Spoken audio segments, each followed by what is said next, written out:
बिस्मिल्लाहिर्रहमानिर्रहीम। अस्सलाम वालेकुम। उम्मीद है आप सब खैरियत से होंगे। अल्लाह सुब्हानहू तआला से दुआ है कि हम सबको अपने हिफ्ज़ ज़ुबान में रखें। अगर आप इस चैनल पे नए हैं तो इसको लाइक और सब्सक्राइब करें और अपने दोस्तों के साथ शेयर करें और बेल आइकन को दबा दें ताकि मेरी आने वाली नई वीडियो का नोटिफिकेशन आसानी से आप तक पहुँच जाए। आज हम बना रहे हैं पाए। इसके लिए हमने 4 अदद बकरे के पाए लिए। इनको अच्छी तरह साफ करना है क्योंकि उनके ऊपर बाल वगैरह होते हैं, तो बड़े ध्यान से एहतियात से साफ करना है। इनको खाते हुए मुंह में बाल वगैरह ना। चलिए आइए पाए को आप पकने के लिए रखते हैं। बिस्मिल्लाहिर्रहमानिर्रहीम।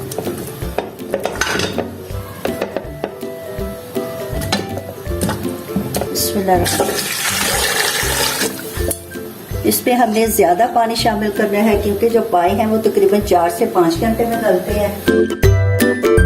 4 लीटर पानी हमने इसमें शामिल किया। 2 तेज पत्ते, 3 से 4 अदद छोटे दरमियाने साइज के दालचीनी के टुकड़े, 1 टेबल स्पून नमक का शामिल करना है। नमक मिर्च आप अपने पसंद से कम या ज्यादा कर सकते हैं। ये लहसुन का पेस्ट 1 टेबल स्पून, अदरक का पेस्ट 1 टेबल स्पून। 4 से 5 घंटे के लिए इसको ढक्कन देके तो पकाना। अभी चूल्हा तेज रखिए ताकि इसमें बॉयल आ जाए, तो फिर हल्की आंच पे इसको 4 से 5 घंटे के लिए पकने के लिए छोड़ देना ताकि जो बकरे के पाए हैं वो अच्छे से सॉफ्ट हो जाए, गल जाए। पाए की ग्रेवी तैयार करने के लिए हमने 3 अदद दरमियाने साइज के प्याज लेके उनको काट लिया। 8 से 10 अदद लहसुन के जवे हैं। ये 1 इंच का टुकड़ा है। इसमें आधा कप पानी का डाल के इसको अच्छा सा पेस्ट बना लिया। हमने प्याज, अदरक और लहसुन का एक फाइन सा पेस्ट तैयार कर लिया। देखिए 5 घंटे हो गए हैं। ये हमारे पाए बहुत अच्छे से गल गए हैं। अब हम इसको स्ट्रेनर से स्ट्रेन करते हैं, पाए लैदा कर लेते हैं और यखनी लैदा कर लेते हैं। पाए की ग्रेवी तैयार करने के लिए हम आधा कप ऑयल का डाल रहे हैं। ये अदरक लहसुन का जो पेस्ट है प्याज का वो इसमें शामिल कर दें। 7 से 8 मिनट हो गए हैं इसकी बुनाई करते हुए और प्याज का पानी भी खुश्क हो गया। 1 टेबल स्पून मिर्च का,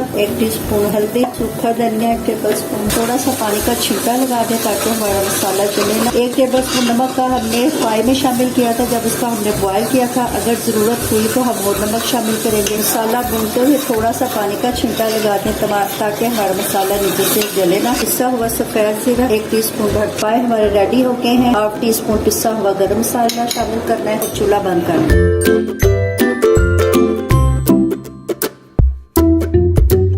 पाए का शोरबा ज्यादा रखना चाहिए क्योंकि बच्चे जो है वो इसकी बोटी वगैरह तो खाते नहीं। थोड़ी सी अदरक ऊपर गार्निशिंग के लिए डाल दें। थोड़ी सी हरी मिर्चें कटी हुई। अल्हम्दुलिल्लाह हमारे पाए रेडी हो गए हैं। दिखने में भी इनका लुक बहुत अच्छा और खाने में ये बहुत यम्मी और बहुत टेस्टी है। आपने इस रेसिपी को जरूर ट्राई करना है। कमेंट्स में बताना है। अच्छा जी, अब इजाजत है। नई रेसिपी के साथ हाजिर होंगे। अल्लाह।